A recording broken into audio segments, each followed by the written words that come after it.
はい、皆さんこんばんはです。では本日も、ゲーム実況をやっていきたいと思います。レベル上げました。150まで、レベル上げました。大変だったね。はい、ということで、じゃあ最後の、ダンジョンではないんだけど、最終決戦にね向けて進んでいきたいと思います。はい、こんばんはです。こんばんは。はい、こんばんはです。和骨です。最初はボルモアだっけ？和骨です。和骨です。はい、皆さんこんばんはです。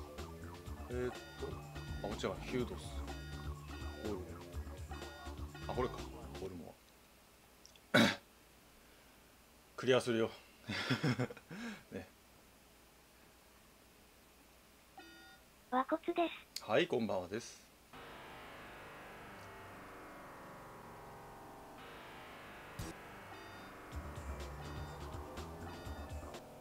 とりあえず装備はもう最強装備です。ブラックホールクラッシャー2つに、トリプル S のヘルムでスーパーサバイバー。しかも防具は同じで武器はザイサーソードにハイパーバリアでスーパーカルは、ブラックホールクラッシャーにサイコスマッシュ。これも最強ですね。スクラップ上はサイコスマッシュに同じですね。消化はちょっと弱いですね。まあ、こんな感じでもう最強です。あ、いや、最後にね、1個だけ武器手に入るんだけど、基本的にこれで、もう最強です。でこれで、クリアまでね、来たいと思います。はい、皆さんこんばんはです。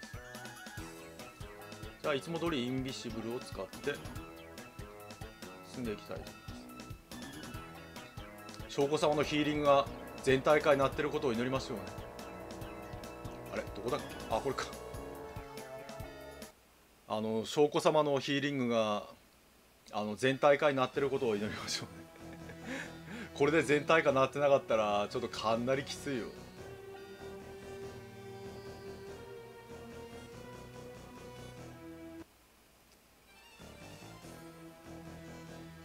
あ、こっちはちょ危ない危ない危ない。効率良い回復ないときついですね。いかにドラクエとかほらFF とかがなんで人気だったのかっていうのはこういうのやってみると分かりますよね。そういえば世界中の雫みたいなアイテムってありますか？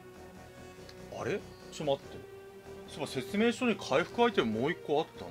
あれ、そうだ、待ってよ、あ、これか。はい、ハイメディカルってあるね。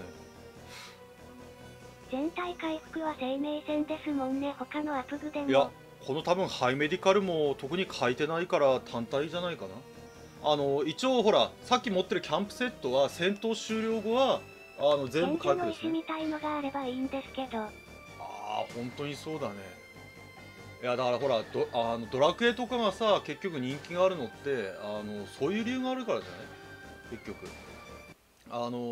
ほらガチゲーマーじゃなくてもクリアできるじゃん。このゲームの場合誰かやられたらゲームオーバーだからな。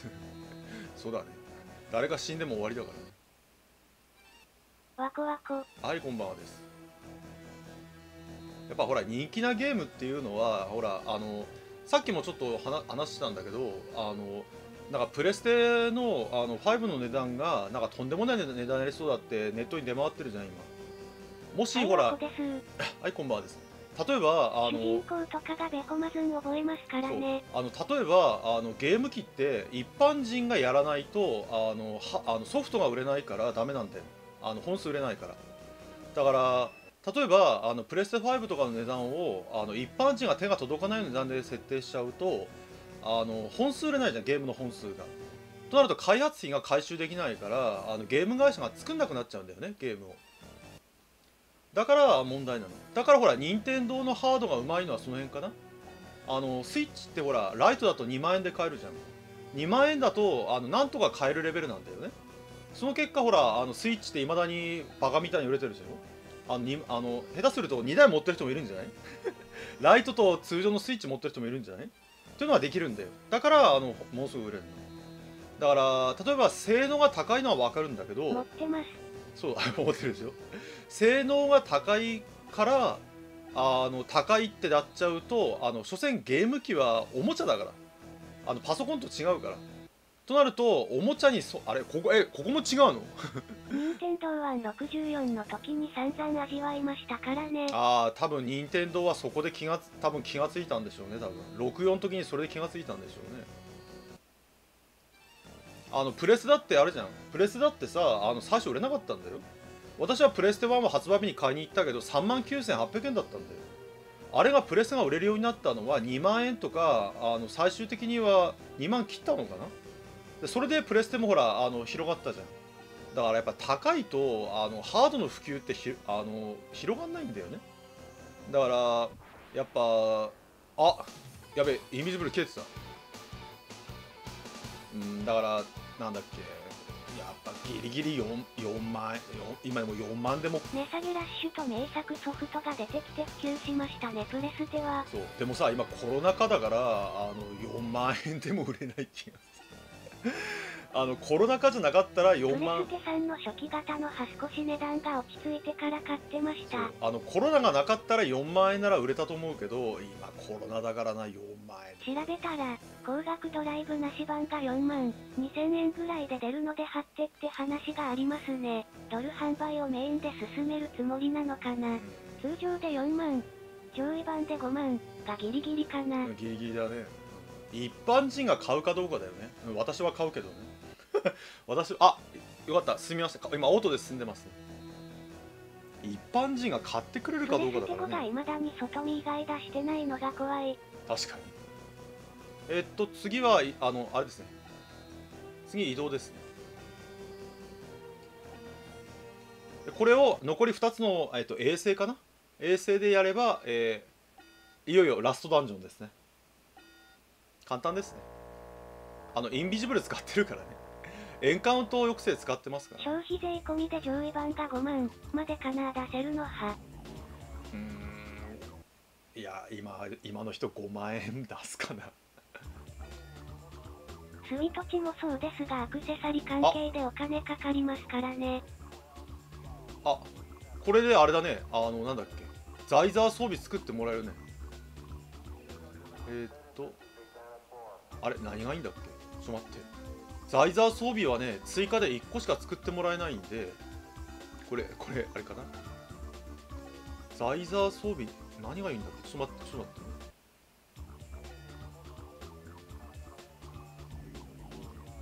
ってね。多分ザイザーブラスターかな。キャノンシールドフレームスパーク。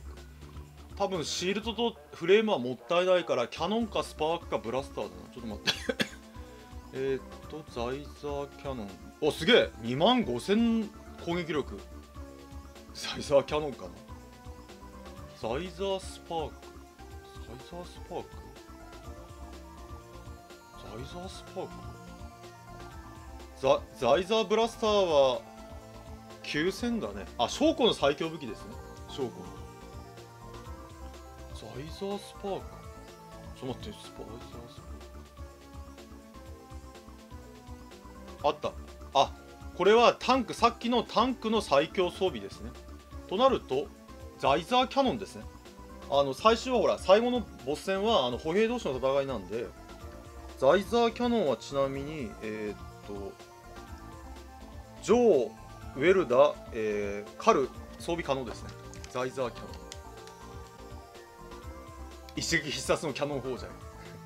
はい。あれもっとなんかあれかね。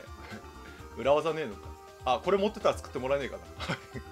破片じゃダメかな。破片で作ってくれねえかな。ダメか。あれ開発に追加されてるとかねえかわこです。な。はい、こんばんはです。開発に追加されてるとか、そんな甘い話はねえか。ないね。ないね。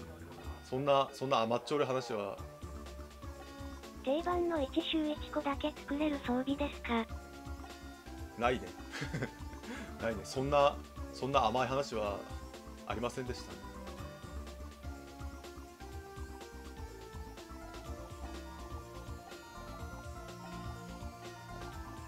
はい、じゃあ次の衛星にね行きたいと思います。いや、周回できればいいんだけどね。周回できれば最終的にザイザー装備がいっぱい作れるけどね。次はゴルだったかな。シオンたちは最初ハンドガンだったのにどうしてこうなったんだ。本当やっぱ最終的にはブラックホールだからね。ここですね、ゴール。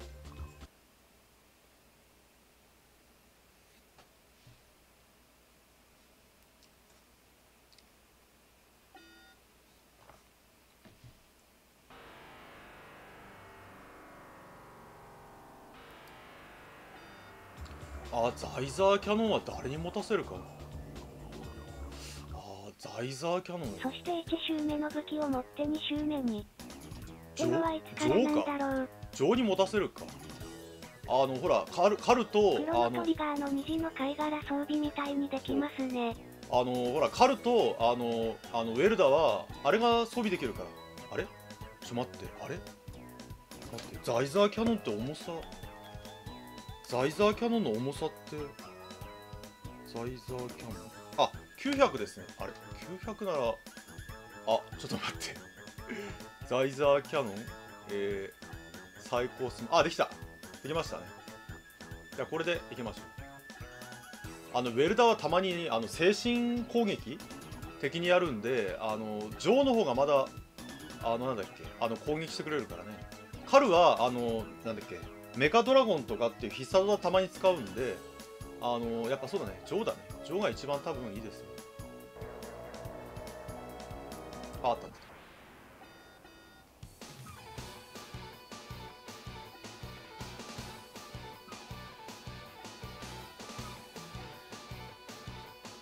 インビジブル忘れてましたね。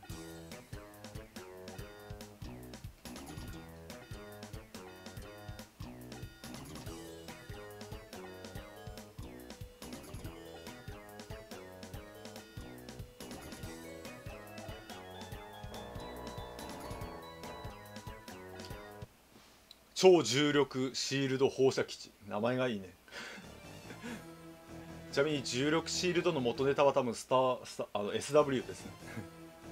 SW もね、最終的には重力シールドを止めるっていうやつだったからね。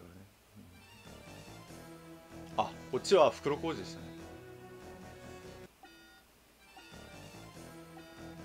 SW の影響はすごいよ。ガンダムとか全部そうじゃん。SW の影響っていうのはものすごかったよ。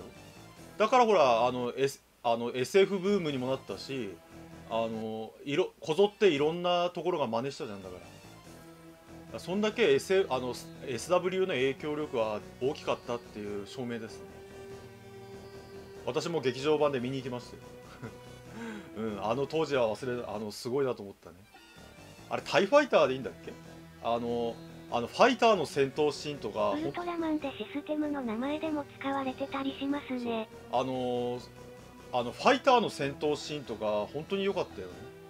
しかもさ、あれ後から知ったんだけど、撮影がものすごいアナログなんだよ。あれものすごいびっくりするぐらいアナログな撮影の仕方してんだよね。今だと DVD とかブルーレイ買うとそういう特典ついてるかもしれないね。すげえアナログな撮影の方式だったんだよ。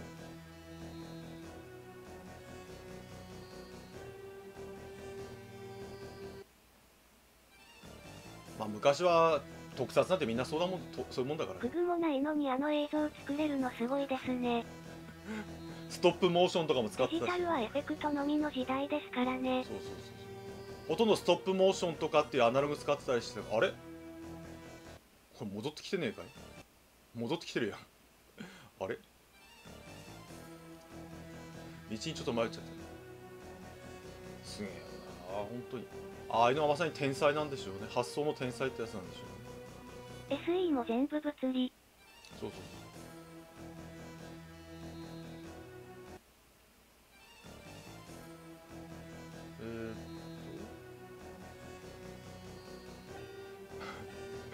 ょっと待ってね。基本的に地図がないと迷うタイプなんで。あれこっちでもねえのか。これさっきこっちから来たんだもんね。じゃああれか、違う道があるの。これか。あ、これはダメか、袋小路か。こっから多分、あ、違うな。そっからか来たんだ。あ、こっちだってましたね。あ、下か。下2箇所ありますね。降りる場所。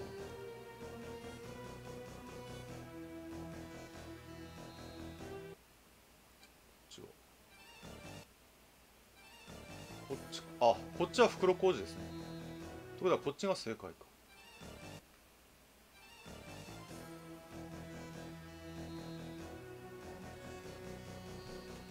スター・ウォーズっていうとみんなはあれかな、ファミコンの激ムズ難易度のスター・ウォーズを思い出すのかな。サソリ・ベイダーとか、覚えてるかね、サソリ・ベイダーとか。自動で進みましたね。これで2つ目の衛星 OK です。前やってましたね。やってた。あれは挫折しました。いろんなベイダーが出るやつですか。そう前生放送でちょっとやってたんだよ。サソリベイダー。名称がすごいよね、サソリベイダーと。お前は一体何を言ってるんだ状態だから。あれか、こっちか。はい、じゃあ最後、ビュートスですね。ビュートスに。なぜかセリフが片言でシュールだった。まあ面白いね。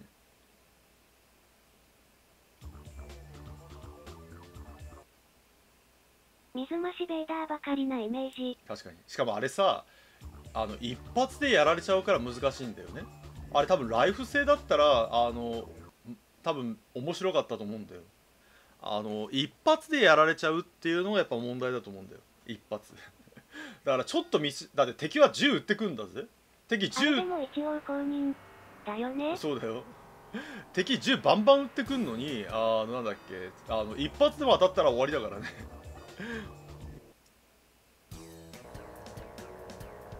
あれどこだ。あ、インビジブル消えちゃったのか。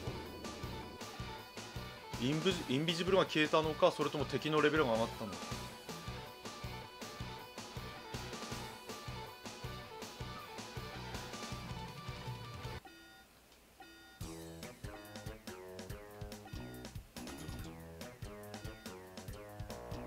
あれこっちじゃない。どこ。これ衛星なんでちっちゃいんですよね。あ、川が渡れたってことはこっちか。あ、これか。基地の前にボス戦ですか。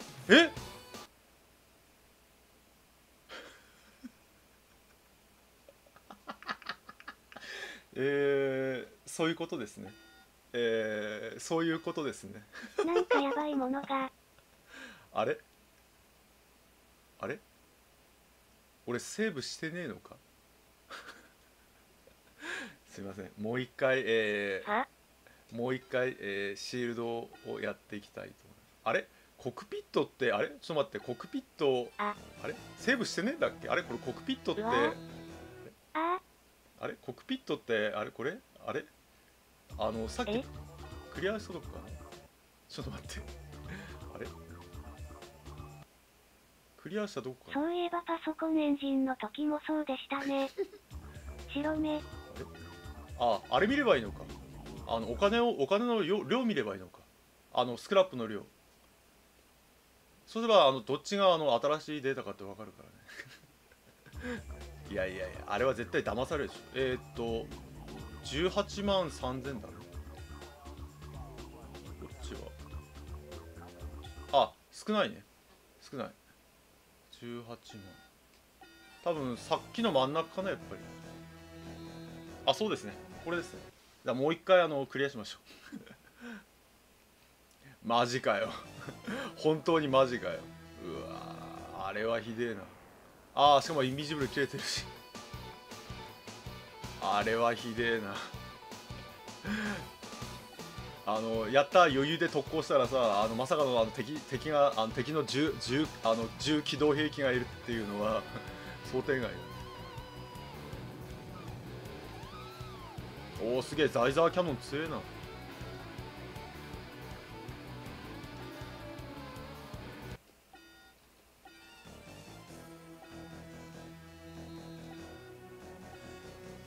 タンク、ヘルバスター、武装をムーンスライサーにしないと攻撃が当たらないと書いてあります。え、ムーンスライサー？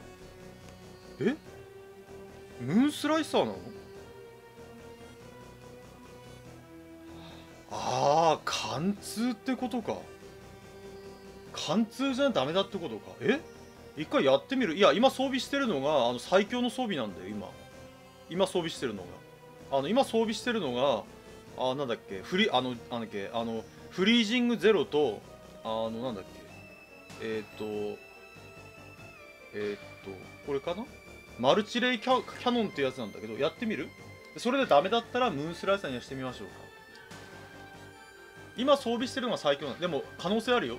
貫通じゃないとダメージが入らないという可能性はあるけどね。まあいろいろやってみましょう、実験でね。サイトのミスですかね。いや可能性はある。貫通、ムーンスライサーは貫通なんですよ。攻撃貫通なの。だから貫通しかセーブしてやってみましょう。そうそう、貫通じゃないと相手にダメージが入らないっていう可能性はあると思いますよ。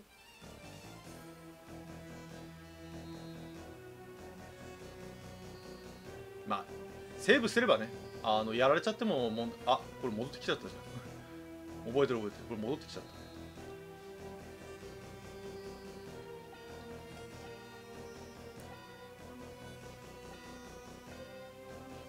しかし相手が機動兵器だとさすがに生身の人間は一発でやられてしまいますね。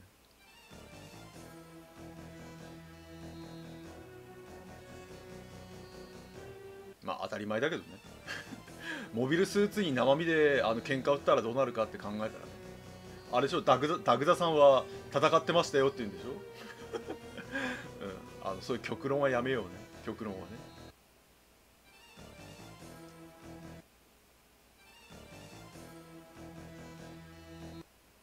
こっちでいいですね。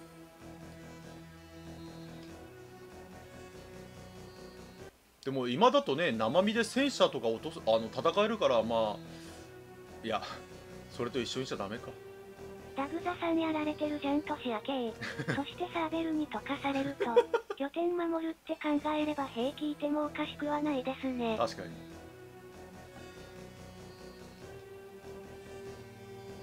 よし、じゃあ急いで戻りましょう。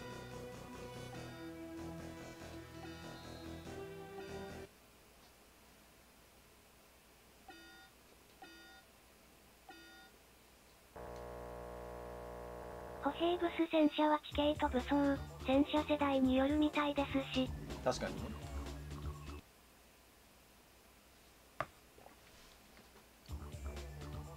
でもなんかそういう映画見たくない？なんか最近そういう映画ちょっと少ない気がするね。なんかほら現代戦でなんだっけ、歩兵 VS 戦車みたいな戦いやったら意外と面白いんじゃない？なんか戦車例えば戦車止めないとってなってさ、こう歩兵がいろいろ例えばトラップとか仕掛けてさ戦車の戦うっていうのをちょっとやったら面白そうなんだけどね。最近の戦車だと T36 だっけ、あれの映画がありましたね。そういうのあまり流行んねえのかね、今あんま流行んないのかねそういうなんか戦車映画フューリーっていうのは現代戦車に歩兵って勝てないイメージしかないな。そうだね、そう言われちゃうとそうだね、確かに。いや勝てなくはないとは思うんだけど、ただ厳しいだろうね、確かに。なんかでもそういうの見たいね。なんかそういうなんか超こう男臭いフューリーも面白かったじゃん。戦車は用意するのに金がかかりますからね。現物はコレクター持ってること多いので。まあ結局現代は戦車はいらない子になっちゃったんだけどね悲しいけどね。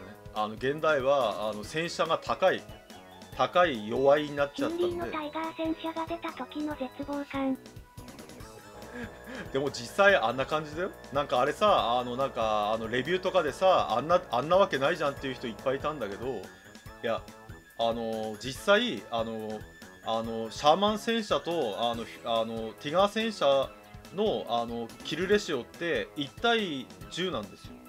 だからクユーリーは戦車を頑張ってたのが評価されたけど、栄光弾多すぎで批判されてたな。確かにドローンがかなり分かりやすく言うとシャーマン中型戦車を10両用意してやっとティガー1を落とせるっていうぐらいだったんだよ、本当に冗談抜きで。だからあの映画がなんだっけ課題だって言ってる人いるんだけど、そうでもないと思うよ。あんな感じだよ多分。だって全面走行を貫けないんだよ。そう全面走行抜けないんだよ。ティガー戦車ってシャーマンがゼロ距離で撃っても全面抜けないんだよ。ゼロ距離で撃ってもほとんどなんだっけ50センチから先から撃っても貫けない時点であんな感じだと思う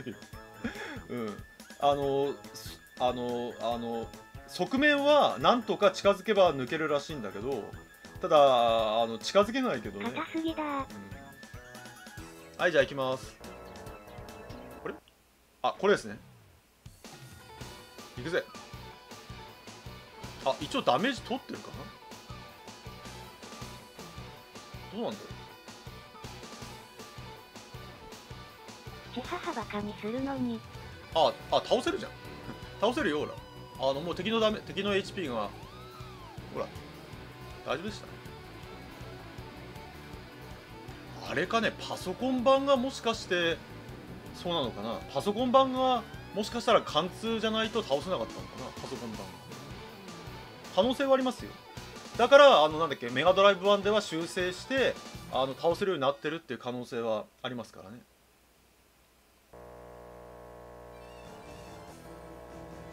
仲間で戦車乗ってこれる。なるほど。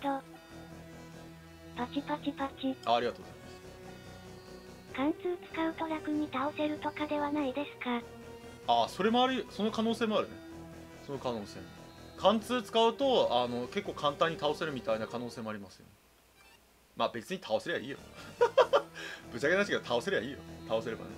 倒せればいいんじゃないか。でもこのゲームはね、多分ねRTA には向いてないと思うよ。レベル上げないとジョーが武器作ってくれないじゃん。でジョーが武器作んないと敵にダメージ与えられないから、結局レベル上げしなくちゃいけないから、多分 RTA には向いてないんじゃないのかな。 RTA にはどうしてもやるんだったら PC エンジン版かな。 PC エンジン版だったらまだ RTA はできると思いますよ。私だってほら何も見ないでも18時間ぐらいでクリアできたから、多分 RTA をなんかやり込めばもしかしたらそうだね、例えば12時間とか11時間ぐらいクリアできる可能性もありますからね。どうしても RTA やる人はね、パソコンPC 版が一番いいと思います。やらないよ。あれ戻ってきちゃった。あれ戻ってきたってことは違うのか、こっちか。壁抜けしてそう。壁抜け。壁抜けとかなんか見つけそうだね、確かに。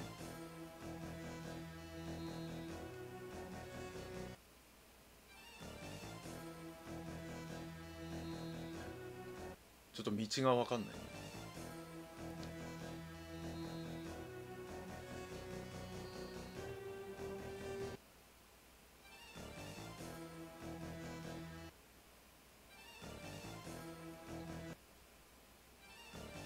なんか同じところを来てる気がするんだけど、気のせいかな。やべえ、インビジブル切れちゃった。うわ、なんだこれ。敵の攻撃がすげえ食らう。ほら全体になったよ。やった。あれでも翔子さん、全体になったらヒーリングの威力全体になったらさ、ヒーリングの1回の回復力が減ってるんだけど、あれいや今シオン200ぐらいしか回復しなかった。シオン今さ200ぐらいしか回復しなかったんだけど、あれか、全体になった代わりに1回の回復減ってんのか。マジかよ。全体割りになってる。多分そうだよ。全体割りになってんだ。あとなんだっけ、今経験値が9000ももらえたんだけど。